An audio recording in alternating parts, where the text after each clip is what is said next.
future it is, automobile industry. Since the time of Mahabharata, we have seen the automobile has played the transportation, which were at that time it was the horse cart, and now we see these are normal cars or bikes or trucks or plane. The automobile, the transportation mode, they have always played a very big role in the civilization of all time. But what has changed in this all time? In the late 19th century, we have seen that it has turned from the animal powered automobile to the machine powered automobile. In that time, firstly such as steam engine, petrol engine and the diesel engine. And now it is again taking a very drastic shift in the automobile sector, which is towards the electric vehicle.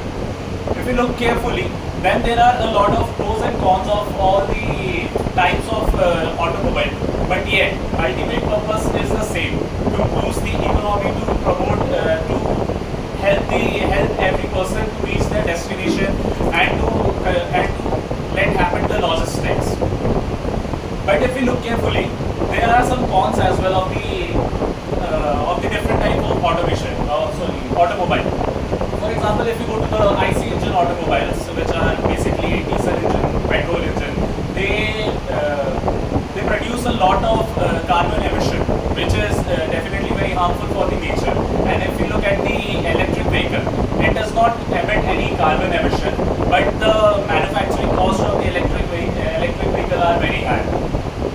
So overall, there will be a lot of losses which we will be having, and there will be a lot of benefit which we will be getting. Yet we cannot think a civilization without the automobile industry.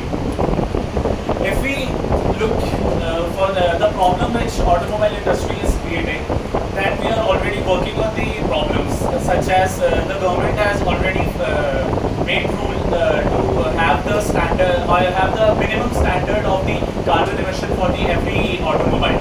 For example, previously we have seen that there were BS4 engines, and now we know that it is BS6 engine everywhere. So what it is? It is just a trial of government to reduce the problem created by this industry. And if we go to the electric vehicle automobile industry, it is also having some very few problems, as I had told you earlier, the initial costing. But on the long scale, it is very efficient. It is having no carbon emission. And if we look in the future,